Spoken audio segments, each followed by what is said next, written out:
Oh, thank you, Richard. And what a joy to be with everybody and to see some familiar faces here too. Covering leadership in 5 minutes, always a challenge.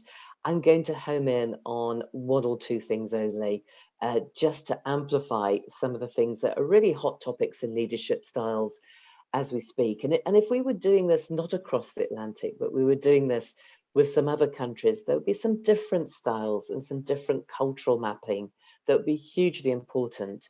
Other societies who have a different approach to hierarchy and maybe have a different approach to how they like to operate in groups would be very, very pertinent. But North America and Europe have a lot of similarity. And often you find something that's an interesting leadership development in America comes to Europe and vice versa.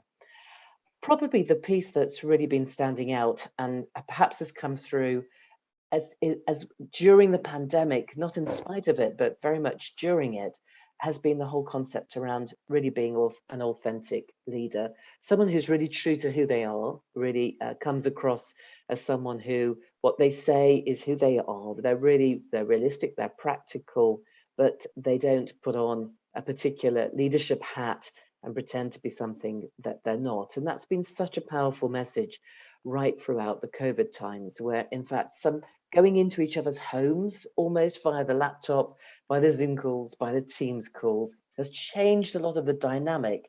You've got to know more about people than perhaps you knew before, even when you were meeting them face to face. How many of us have been on a call and we've actually met the family and the dog, and we've met a different part of that person's life, and that has made us, I hope, become a little bit more authentic in what we do. There's an interesting subtext to that is that are you comfortable with being yourself? And do you perhaps have to fake it a little bit to make it? And many people claim that they invented that concept, but the reality is that everybody does it a little bit to get themselves confident to actually open up, to be a little bit more natural. It's often quite challenging, and people do sometimes find it easier to try and get that confidence by trying to be that to then become it.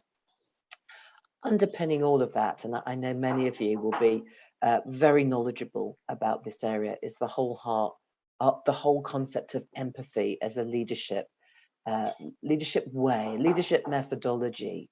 Being a great leader, particularly during incredibly volatile and difficult times, if you can't step into the shoes of the people that you're leading, it's incredibly difficult to be a successful leader, either in America or in Europe. And empathy, of course, is very different to sympathy. Empathy, you're really trying to put yourself in the place of someone else. Lots of interesting research being done on that of late.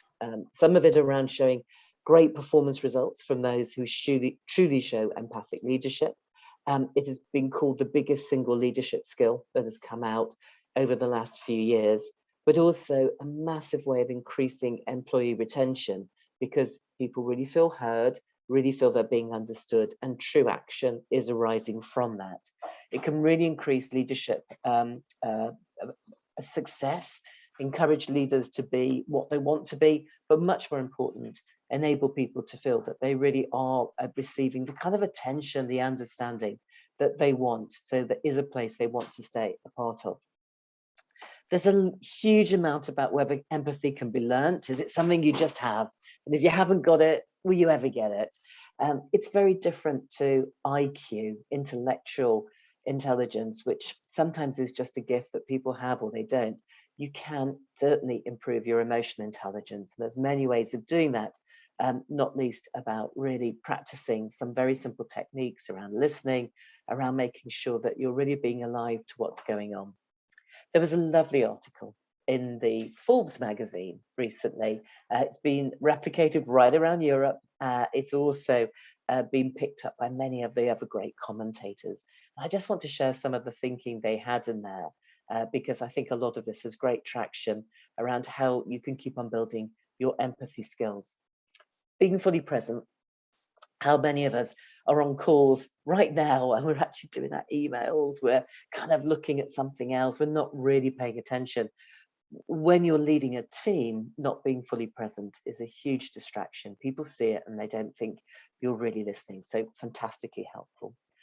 being genuinely interested, being genuinely curious in a person. It's often quite difficult when there's so many things going on to actually take that time to remember the simple things, you know, their birthday, their friends, their family, things that are going on in their life, and really using attentive listening, really listening to what they're saying, as opposed to just going through the motions to get to the thing you want to have happen.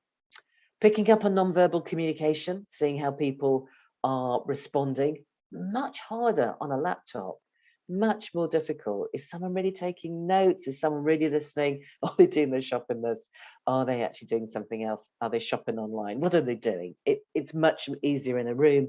And I think many people have really struggled to read a room in the same way when it's virtual. Talking about we rather than me, hugely important as well. Putting yourself very clearly in that we're in it together and really working at it. Nobody is a fully formed thing. There is always a way that we can keep on continuing to improve our ability to show compassion, to show caring, to show that we do actually care about the people that we're working with. And also, they see that that is true. You really believe it. There are so many other things I could say, Richard, around this topic, but it is absolutely fascinating to see that when various polls, research, surveys have been done, both in America and in Europe, empathy is rising to the top of the tree on both sides of the Atlantic as a skill that a great leader needs to have.